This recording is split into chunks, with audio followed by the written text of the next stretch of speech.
प्रवचनों में मैं आपको बता रहा था कि ऋजुता सरलता धर्म का तीसरा अंग कहा गया है। धर्म के वास्तविक स्वरूप को जानने के लिए धर्म के अंगों को जानना बहुत ज़रूरी है। एक एक अंग को जीवन में अगर धारण किया जाएगा तो ही व्यक्ति धार्मिक बनता है और उसका आचार विचार धार्मिकता से ओतप्रोत हो सकता है। ऋजुता का अर्थ है सरलता, स्पष्टता, सात्विकता और शुद्धता। व्यक्ति प्रायः मन से सरल कम होता है, उसमें छल कपट की नीति ज़्यादा रहती है। एक व्यक्ति को कुछ कहना और दूसरे को कुछ कहना है और अपने स्वार्थ को पूरा करने में लगे रहना है, ये कपट है, छल है।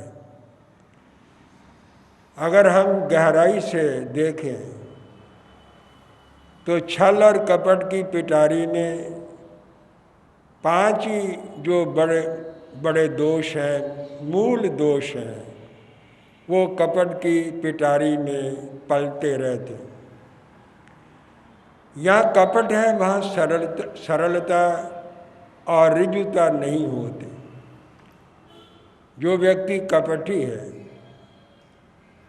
वही दूसरे की सत्ता, अधिकार और उसकी वस्तुएं, उसके सुख साधन अथ्याने का प्रयत्न करता है। जो लोग दुनिया में कमज़ोर हैं उन्हें तो व्यक्ति डरा धमकाकर, भय दिखाकर अपने अधीन कर लेता है, और जो व्यक्ति बलवान है उसको बल के द्वारा वो अपने अधीन नहीं कर सकता, न उसे पराजित कर सकता है, न उसका कुछ ले सकता है। बलवान और विद्वान को हमेशा व्यक्ति छल से जीतते रहे, क्योंकि विद्वान सरल होता है, ज्ञानी होता है, उसके सामने लोक नहीं परलोक भी रहता है। और जो स्वार्थी होते हैं वे परलोक का ध्यान इतना नहीं करते, लोक का ज़्यादा करते हैं, जबकि परलोक में उन्हें भी जाना होता है। लेकिन विद्वान व्यक्ति परलोक का ध्यान रखते हैं, क्योंकि ज्ञानवान है, विद्यावान है, इसलिए वो छल नहीं करते। अगर विद्वान को जीतना हो तो एक छली आदमी विद्वान को जीत सकता है, और बलवान को जीतने के लिए भी छल की ज़रूरत है, कपट की ज़रूरत है। पांचों के पांचों मूल पाप कपट की पिटारी में रहते। पहला पाप है हिंसा। कपटी ही हिंसा करता है, जिसका वो अधिकार, सत्ता या सुख साधन अथ्याता है, छीनता है और बटोर लेता है और उसको उन अधिकारों से महरूम और वंचित कर देता है। तो जो वंचित होता है उसे दुख तो होता है, तकलीफ होती है, कष्ट पहुंचता है, तो ये हिंसा है। छल और कपट करने वाला व्यक्ति हिंसा करता है। झूठ तो वो बोलता ही है, झूठ बोले बिना छल होता ही नहीं। व्यक्ति कपट कर ही नहीं सकता, हेरा फेरी की बात हो ही नहीं सकती। जो व्यक्ति झूठ बोलता है वही हेरा फेरी करने में लगा रहता है, तो इसके साथ झूठ तो लगा ही रहता है, झूठ का पाप भी उसको लगता है। चोरी, चोरी क्या है? किसी की चीज़ उठा लेने का नाम चोरी तो है ही, लेकिन अगर बलपूर्वक, छलपूर्वक अगर व्यक्ति दूसरे के अधिकारों को छीन लेता है, चीज़ें ले लेता है, हथिया लेता है और अपना बना लेता है, तो ये भी तो चोरी है। ये बुद्धिमत्ता पूर्वक चोरी है, सभ्य चोरी है। ऐसे लोगों को लोग चोर नहीं कहते, लेकिन होते हैं। जो व्यक्ति किसी की चीज़ उठा लेता है तो राह जाते हुए को लोग कहते ये चोर है, लेकिन जो बुद्धिमत्ता पूर्वक ये काम छल पूर्वक करते हैं उनको कोई चोर कहता नहीं है। लेकिन भगवान महावीर ने कहा वो भी चोर है, क्योंकि वो दूसरों की चीज़ों को हथियाते हैं और उनको महरूम और वंचित कर देते हैं। ये भी पाप लगता है छल और कपट करने वाले को। अब ब्रह्म का पाप भी लगता है।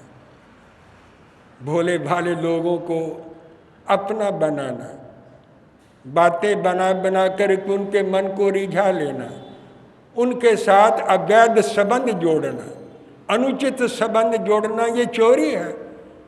जो चीज़ आपकी नहीं है आप उस पर गलत नज़र डालते हैं, गलत दृष्टि डालते हैं और अवैध संबंध बनाते हैं, अनुचित संबंध बनाते हैं और घर वालों को पता नहीं लगता, घर वालों को मालूम नहीं होता ये चोरी नहीं है क्या।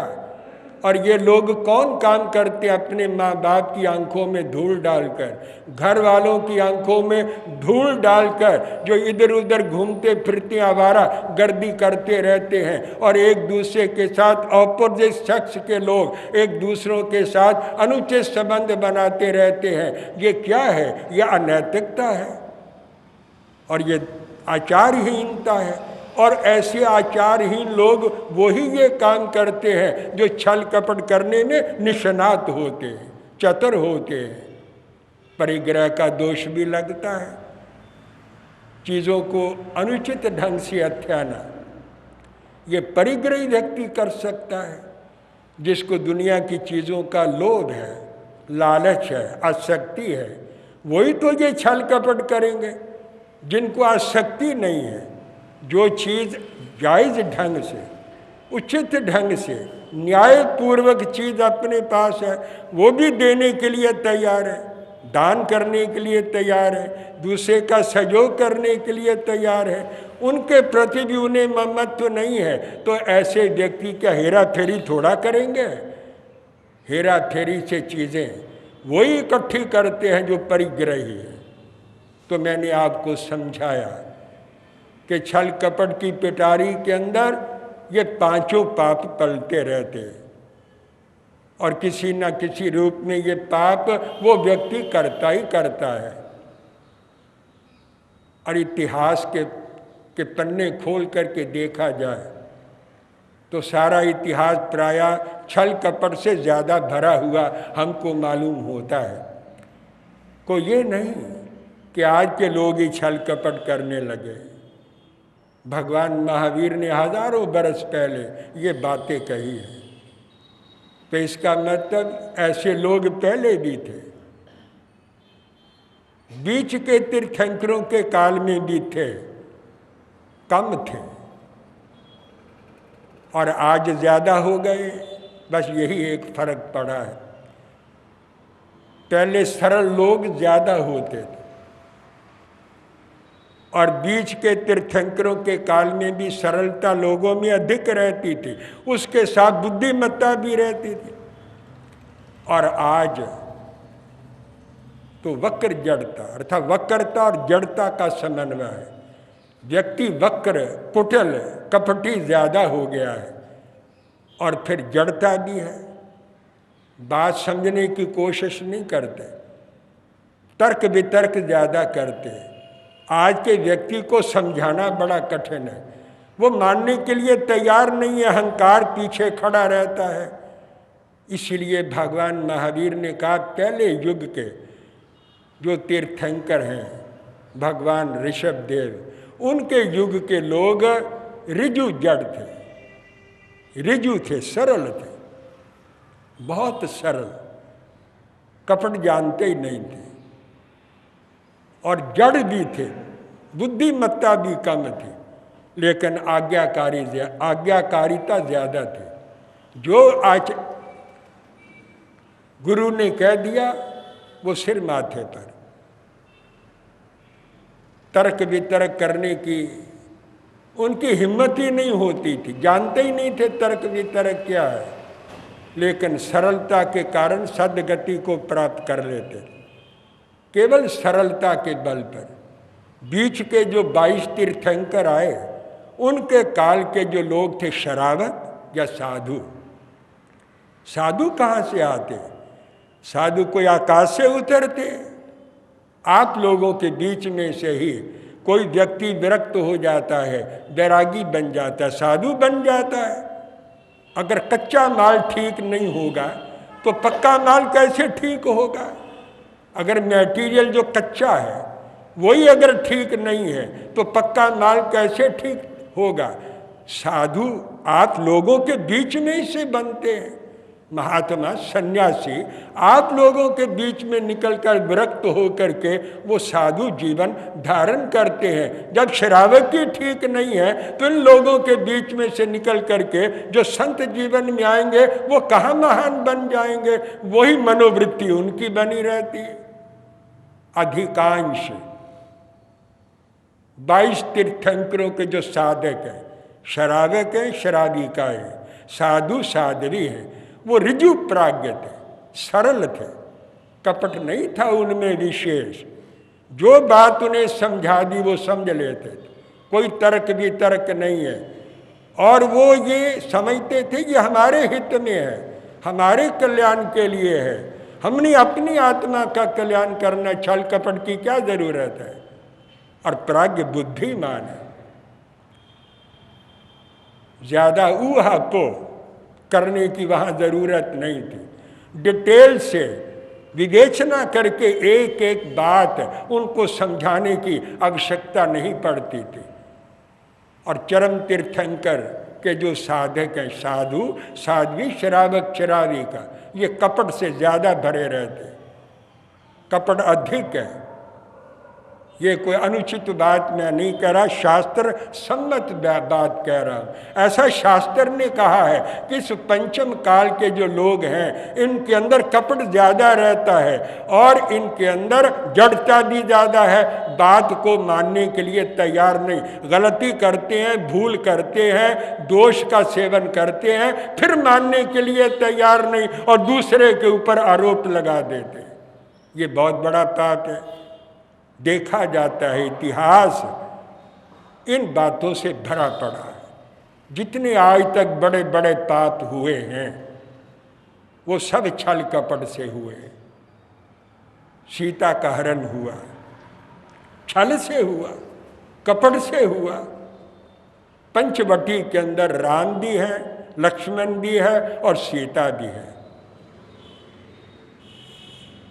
रावण ने चाल चली, मारीच को समझाया, माया मृग बनने के लिए उसे मजबूर किया। वो वास्तविक मृग नहीं था, सोने का मृग होता ही नहीं, उसे स्वर्ण मृग बनने के लिए बाध्य किया रावण ने, और वो मारीच स्वर्ण मृग बन करके दौड़ा। स्त्री है, सोने के ऊपर हमेशा लोगों की नजर रही है। स्त्री इस मोह को आज तक जीत नहीं सकी। स्वर्ण पर, धन के ऊपर पराया व्यक्तियों की नजर रहती है। सीता ने देखा ये स्वर्ण मृग जा रहा है, लाओ पकड़ करके इसको, ये सोने का मृग है। राम को प्रेरित किया, राम उसके पीछे चले गए धनुष बाण लेकर के, लेकिन वो मायावी था और उसको उन्होंने बाण मारा और वो आहत होकर के गिर गया। ये छल था, रावण का कपट था। और जाते जाते मरते मरते भी उसने छल किया। आहा लक्ष्मण, आहा लक्ष्मण। मारीच लक्ष्मण कह रहा, आहा लक्ष्मण। तो लक्ष्मण को भ्रांति हो गई कि शायद राम संकट में पड़ गया। तो सीता ने लक्ष्मण को कहा अपने भाई की खबर लो, ये आवाज कहाँ से आ रही है? लगता है कि राम संकट में उलझ गए, लक्ष्मण भी भाई के मोह के अंदर चल पड़ा, जानकी अकेली रह गई, एकाकी रह गई। रावण तो ये चाहता ही था कि मुझे मौका मिले, राम उसके पीछे चले गए, लक्ष्मण उस भाई के मोह के अंदर पीछे चले गए और जानकी अकेली रह गई। ये छल है, ये कपट है, उसको अकेली करने की ये योजना थी। उस योजना के अंदर रावण सफल हो गया और उसको एक अकेली पा करके उसको बलपूर्वक वो उठा करके उसने रथ के अंदर उसको बिठा करके ले करके चलता बना। अगर ये छल ना होता तो क्या राम कोई हार जाते? क्या लक्ष्मण उसके आगे परास्त हो जाते? मैंने कहा बल से बलवान को नहीं जीता जा सकता, छल से बलवान को व्यक्ति जीत लेता है। तो छल बड़ी खराब चीज है। विद्वान जी छल के चक्कर में आ जाते हैं और बलवान को भी व्यक्ति छल के पूर्वक उसे बलहीन कर देता है। राम बलहीन हो गए, लक्ष्मण बलहीन हो गए, जानकी अकेली रह गई। रावण ने अपना काम कर लिया और अपनी योजना के अंदर रावण सफल हो गया।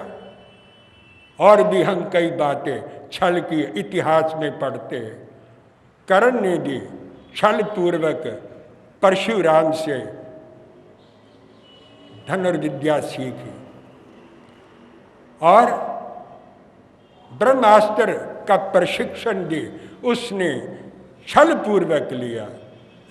वो क्षत्रिय थे लेकिन ब्राह्मण पुत्र बन करके उसने परशुराम से ब्रह्मास्त्र विद्या सीखी। लेकिन राज तो खुलता है, क्षत्रिय रहता है। लोग कहते हैं क्षत्रिय क्यों तीर्थंकर क्षत्रिय होते हैं?